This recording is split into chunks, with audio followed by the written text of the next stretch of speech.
Hello, welcome to the Searchlight podcast. We are talking about echoes of guidance in today's episode. The Grand Hall of Wellington High School echoed with laughter and lively conversation as former classmates reunited, recalling memories from their school days. The room was decorated with balloons and streamers, which created a festive scene. Yet, in a corner away from the lively festivities, three friends sat together. Kevin, Mark, and Jay had known each other since childhood. Instead of celebrating, they felt a sense of hopelessness as they began to speak up about the difficulties in their marriages. Kevin, the first friend to speak, sighed heavily as he admitted, "I don't know what happened to my wife. We were extremely close, but now, anything I say turns into a huge argument, and I feel like we're drifting apart every day." His friends nodded and exchanged empathic glances. Mark, the second friend, leaned forward with a worried look. "I can relate, Kevin. It's as if we've become strangers under one roof. We used to share everything, but now it seems like there's an invisible wall between us.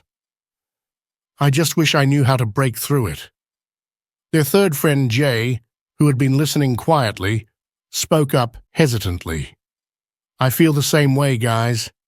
It's like we're living parallel lives instead of together. Every time I try to reach out, it's met with resistance or indifference." As the conversation continued, the friends found comfort in discussing their troubles with one another. The weight of their shared struggles weighed heavily in the air as the evening progressed. Memories of their carefree school days faded as they dug deeper into details of their problematic marriages.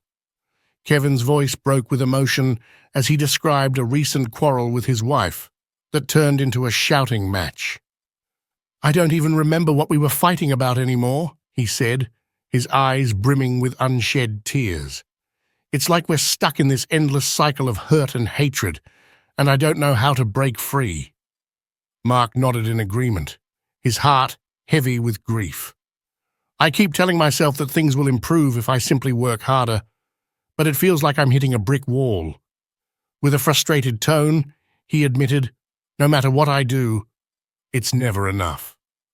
Jay stayed silent for a minute, dealing with his own internal anguish. "I used to think love was enough to overcome any obstacle," he said softly, looking distant. "But now, I'm not so sure." As the night progressed, the friends came to a sad realization. They couldn't handle their marriage problems alone. In a moment of shared weakness, they turned to an unexpected source of support, their old favorite principal, Mr. Thompson. With anxiety mixed with optimism, they contacted the retired professor, hoping that his years of experience and insight would provide a new perspective on their problems. To their surprise and relief, Mr. Thompson greeted them with open arms. His genial attitude calmed them. As the three friends shared their thoughts with Mr. Thompson, the wise old principal listened carefully, his gaze kind yet penetrating. After hearing their stories, he gave each of them specific advice based on his own life experiences and perspectives. Here's what he said. Speaking to Kevin, who thought he and his wife were becoming less close, Mr. Thompson emphasized the value of communication. "Kevin, my boy," he said in a soft but firm voice, "every good partnership starts with communication. However, it goes beyond simply talking. It also involves paying attention to what the other person is saying, appreciating their viewpoint, and identifying points of agreement. Make time for honest, emotional chats with your wife, and do not be hesitant to express your emotions honestly. Remember, the goal is not to win fights, but to create connection and mutual understanding." Mr. Thompson turned towards Mark, who suffered from thoughts of inadequacy in his marriage. He gave Mark words of comfort. "Mark, my son," he whispered, his eyes glowing with compassion, "you are sufficient, exactly as you are." It's simple to fall victim to insecure feelings, particularly when your relationship is having difficulties. But you have to keep in mind that just by being who you are, you enrich your marriage. Prioritize developing your abilities and helping your spouse on her own path.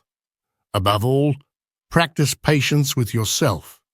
Improvement takes time, but you can overcome any challenge if you have self-belief and perseverance. Finally, Mr. Thompson addressed Jay, who yearned to reconnect with his wife, stressing the value of empathy and forgiveness. "Jay, my dear boy," he added, a hint of wisdom in his voice, "love is a journey with ups and downs. Fundamentally, though, it's about showing each other compassion and tolerance in the face of difficulty. When you're trying to mend your relationship with your wife, think back to the reasons you fell in love with her in the first place. And never forget that showing forgiveness to each other is a sign of strength, not weakness, in your love and commitment to one another." The three friends left Mr. Thompson's room with a renewed sense of hope and purpose, his advice still fresh in their minds. They began on a quest to restore their marriages, armed with wisdom, passed down through centuries, knowing that they would be accompanied by the invaluable guidance of their old, beloved principle. The conclusion of the story is that no matter how difficult our relationships grow, we can always find hope for healing and reconciliation if we seek help and direction. Opening up to trusted friends, mentors, or wise elders can provide us with invaluable insights, perspective, and support as we move through challenging circumstances. As we wrap up this episode, always remember, if you listen to advice and are willing to learn, one day you will be wise.